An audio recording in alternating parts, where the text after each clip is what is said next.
Our next introduction is Chris Hartmire.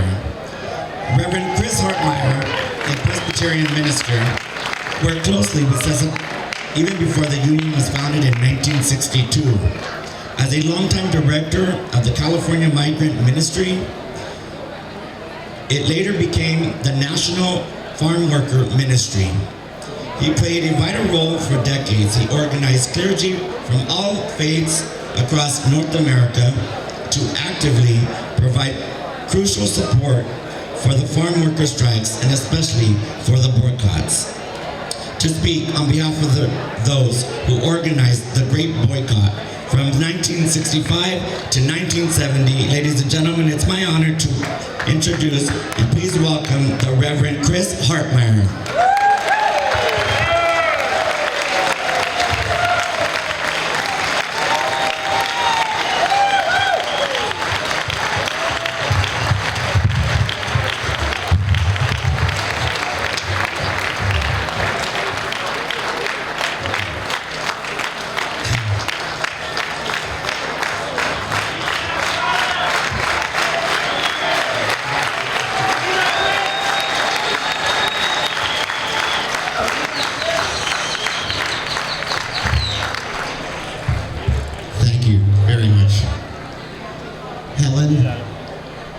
What a blessing it is to see you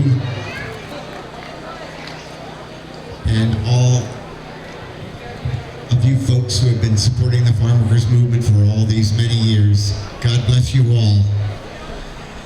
Before I say anything, I would like those of you who have been full-time, I'm saying full-time boycotters somewhere in the world, please stand up right now. Full-time boycotters.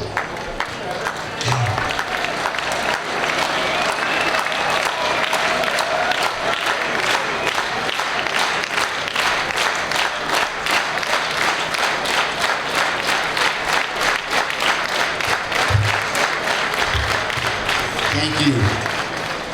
Thank you, folks. Did Marco stand up or he just sit there?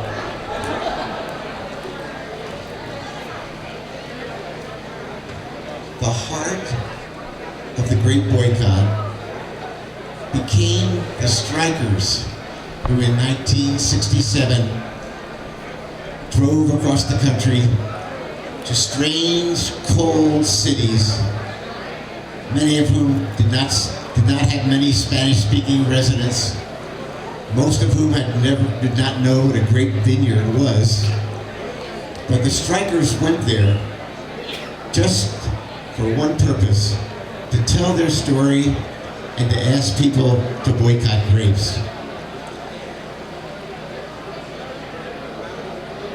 And when people heard their story, I have always said, anybody with a heart, especially in the churches, anybody with a heart could not say no to them. And so tens, 20s, hundreds, thousands, millions of Americans said yes to the grape farm workers and strikers and began the Great Boycott. They did things they never thought they would ever do. They leafleted, they picketed, they held prayer services around grape counters, they marched through supermarket stores, they shifted from boycotting grapes to boycotting specific chains like Fazio and Jewel and Kroger and A&P and Stop and Shop and Ralph's in LA. And the boycott became so strong with this pressure on the chain stores that the growers were unable to sell their grapes for a profit. And when that happened, 17 million Americans were involved. Labor leaders, students, church people, all kinds of folks were involved in boycotting grapes and boycotting chain stores. And when the growers could not sell their grapes for a profit, they got together, led by the Termaras, and decided that they would negotiate contracts, even with this radical Cesar Chavez and the communists who were with him. And so in that summer, in that July of 1970, where many of us were present. The workers came in and sat, and then the growers trooped in behind them and sat and turned over the freedom of their vineyards to the workers themselves. It was an impossible day, but it happened, and it happened because of all of you and all of us who supported the Great Boycott. Thank you.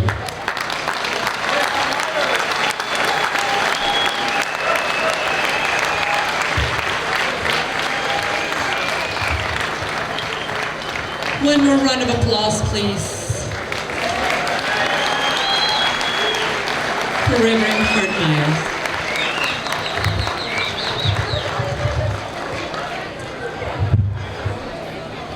And next I would like to introduce Wendy Goepel. Wendy Goepel. Now Wendy Goepel Brooks joined the union staff when it didn't exist. Caesar invited her to Delano for the strike vote on September 16, 1965. Afterwards, Cesar asked Wendy to spend the night at his house so she could start working in the morning. Wendy was on the picket line in the first day of the strike, and she was the first to join the staff the day the walkouts began. And her job was running the union office and strike headquarters at First and Albany. She wrote the first news releases for the union and spent much time on the phone with reporters. She also helped keep the strikers with food and clothing. She helped organize the march to Sacramento and also organize fundraisers for the strike, with Cesar and Mr. Robert Kennedy.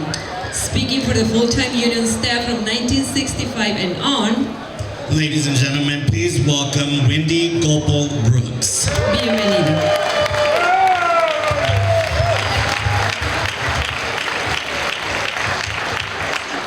Sí. Muchísimas gracias a todos. Es un honor muy, muy grande por mí, de parte de todas las personas, de todas partes del mundo y de trabajo. Estamos juntas en la huelga.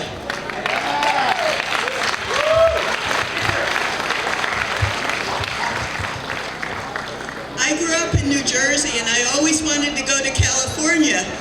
And finally I was allowed to go to California to work for the California Migrant Ministry because it was a safe place to go. And my family thought I would be in good hands, the church. The first person I met the first day was Chris Hartmire. And at the beginning of the change in my life. And that night, the guest speaker at the Migrant Ministry was a man named Cesar Chavez. And his friend Luis Zarate from San Jose, who's an abogado.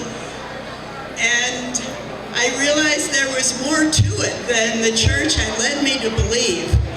I spent an amazing summer as a volunteer, and then I went to the University of California, Berkeley to continue my studies. And I missed the farm worker scene, and someone said, well, if you really want to know about farm workers, you need to go to Stockton and meet a woman named Dolores because she knows more than anyone. And so in 1958, I got on a Greyhound bus from Berkeley and I went to Stockton and I found this woman, Dolores Huerta. She had 4 children and she lived in kind of a rather poor neighborhood, and across the street was a park where a lot of Skid Row people hung out. And she told me about a man named Norman Smith with an organization called AWOC. And she told me a lot of things about farm workers that I had not known before. So that was my beginning. Fast forward, I was working for the governor on the war on poverty when Caesar was one of my clients, and he was going to get a grant from the government about community organizing. One night, Caesar called me at my home in Three Rivers and said, Wendy, you might want to come down to Delano tomorrow. Something interesting is going to happen. So I got in my state car and drove to Delano. And in fact, something did happen. It was the call to the strike. Después de 2 semanas para unirse con la batalla salieron los mexicanos. So, see, I spent the night with Helen and Caesar, and I got the couch, and Bertie and Babo and Titi Bet had to sleep on the floor. And the next morning, I was on this picket line where I spent most of a year. And it changed my life as it changed the life of lots of other volunteers that I see around here today. We are different people. We are better people. Our whole vision of what it's all about has changed. Gracias a la huelga, desde Delano voy para pedir mis derechos. And gracias a Wendy, thank you so much. God bless you guys. God bless each one of you. Un gran aplauso para todos ellos. Give a round of applause, please. Please.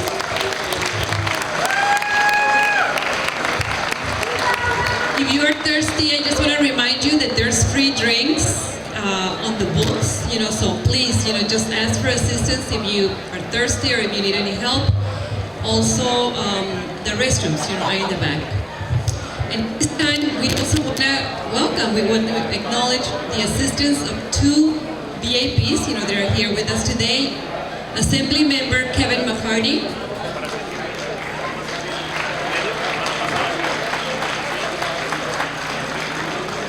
Welcome. And Mickey Solorio Luna, Council Member District 2 for the City of Hollister. Welcome. Welcome and thank you.